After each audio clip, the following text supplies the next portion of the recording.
6 anos de medo no coração do povo brasileiro, medo de falar o que pensa, medo de defender o que a gente acredita.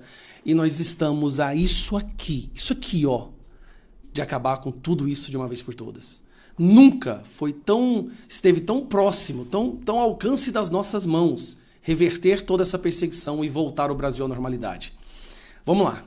O assunto do dia hoje é essa tal de anistia ampla. Eu vou explicar agora o que é essa tal da anistia ampla exatamente. A Globo acabou de vazar uns trechos do projeto da anistia ampla.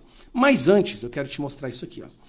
Isso aqui foi publicado há 9 minutos na Globo. Olha o desespero que eles estão. O PT e outras entidades do campo de esquerda ligaram ao sinal de alerta, percebendo que, de fato, dessa vez, as articulações para aprovar uma anistia no Congresso Nacional avançaram nessa semana. Então, o partido, junto com esses movimentos, com essas organizações, eles se reuniram, fizeram reuniões ao longo da semana e constataram a necessidade de articular uma espécie de contraofensiva nas redes sociais e também nas ruas para tentar evitar que a anistia prospere na Câmara dos Deputados.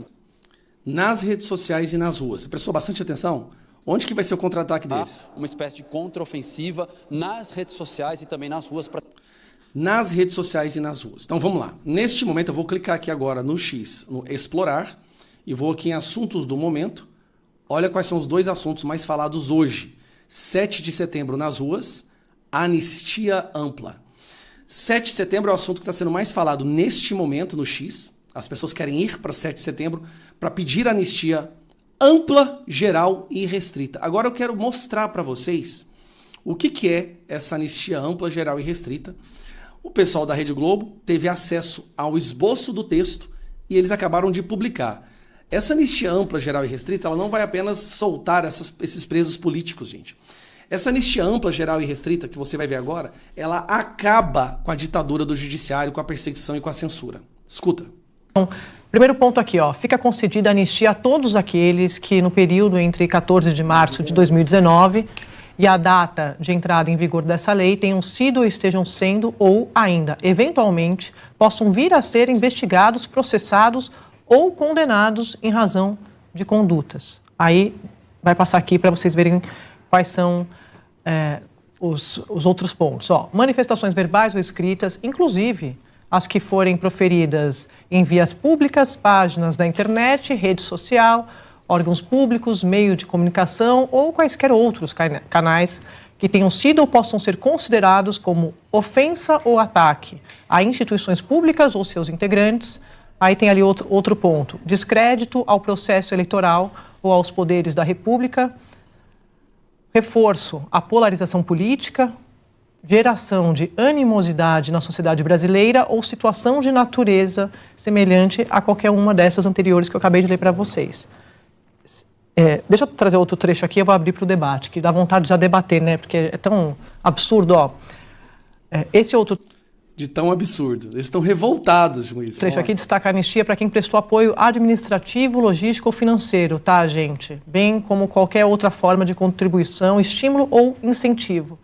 Dano contra o patrimônio da União, dano contra o patrimônio tombado, incitação ao crime, apologia de crime ou criminoso, vocês estão vendo aí, ó, organização criminosa, associação criminosa ou constituição de milícia privada. Tudo isso aqui faz parte desse esboço, desse rascunho do projeto de anistia. E, por fim, rodando para vocês o último destaque, para que não haja dúvidas, eles dizem aqui que a anistia que se refere a essa lei afasta de forma automática qualquer efeito da condenação penal, bem como determina o arquivamento de inquéritos, investigações e processos criminais em curso. É esse trecho aqui, ó. Determina o arquivamento de inquéritos, investigações e processos criminais em curso. Nós temos hoje no Brasil dezenas de milhares de pessoas que estão nesses inquéritos, nessas investigações, e milhões de pessoas silenciadas com medo de cair em algum desses inquéritos, investigações ou processos criminais. São milhões de pessoas que voltarão a viver com liberdade.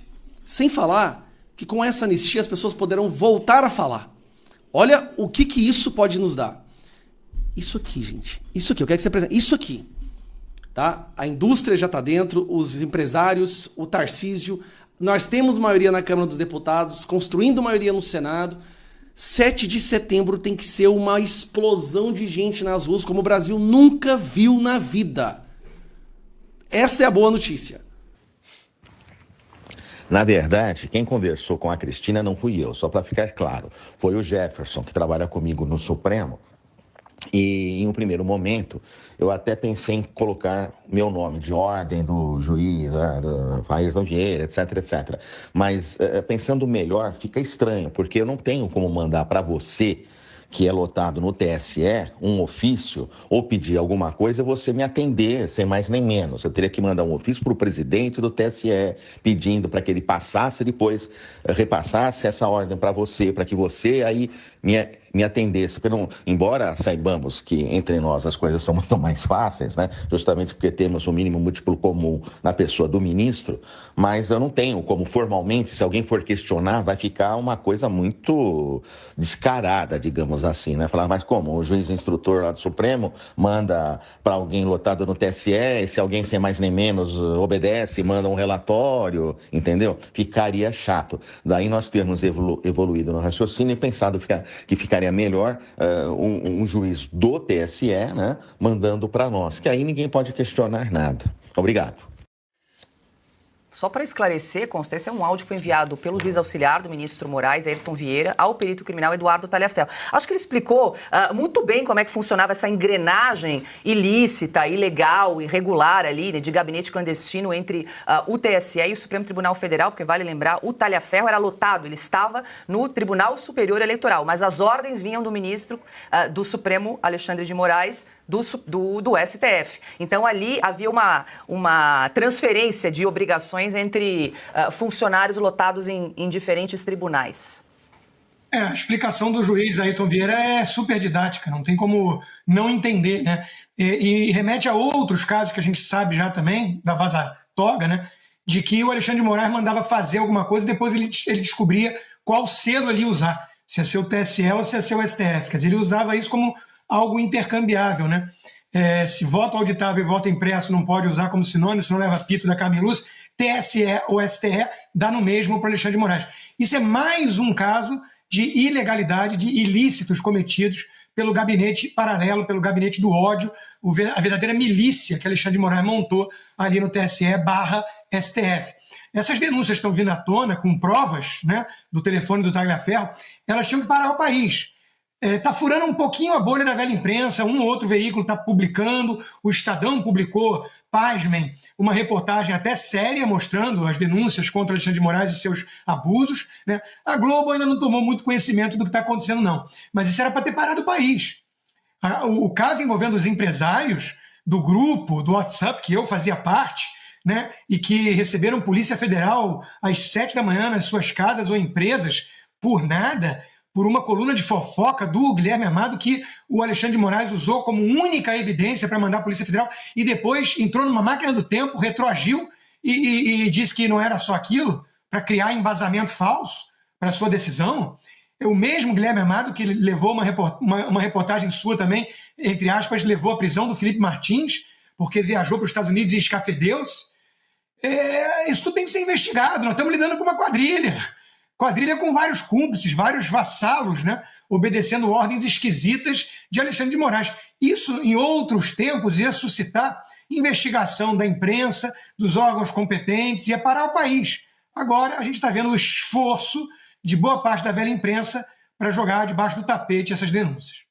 Pois é, esse áudio é escancarado, né? Porque ele está compartilhando com o Talhaferro. Olha, como é que eu vou te pedir para fazer um relatório sem mais nem menos? Vai ficar muito escancarado. Então ele estava ali combinando como dar o verniz de legalidade, Augusto. Basta, Paula, esse áudio, essa gravação, para afastar um juiz do cargo, para aposentar o juiz. Basta isso aí. Em vez deles daquelas... Isso não é igual aquelas bobagens que eles falam ou apresentam, ela fingindo que se trata de alguma prova nesse teatrão que eles montaram em Brasília aí para condenar o ex-presidente Bolsonaro. Isso é seríssimo e basta. Tá lá, o cara está confessando um crime. É só tomar as providências determinadas aí por lei. É isso aí. Diga, Piotr. Com relação ao doutor Ayrton, o CNJ não vai se manifestar, porque o ministro do Supremo não pode ser investigado pelo Conselho Nacional de Justiça, mas o doutor Ayrton pode. Por muito menos o Conselho Nacional de Justiça e do Ministério Público ficavam perseguindo procuradores e promotores pelo país e também juízes, no caso do CNJ. E agora? É quase que uma confissão claríssima isso daí de como fazer um negócio ilegal se parecer legal. Veja só, e ele chama de o mínimo divisor comum. Temos entre nós o mínimo divisor comum, que seria o ministro Alexandre de Moraes na fala que ele tem com o Talhaferro. Agora, já que estamos falando de jornalistas aí estatizados, é bom lembrar que o Talhaferro ofereceu uma parte do material, que seria inédito também, à Veja, que não quis publicar, e eu falava... CNN também estava lá com o material e não teve coragem de publicar.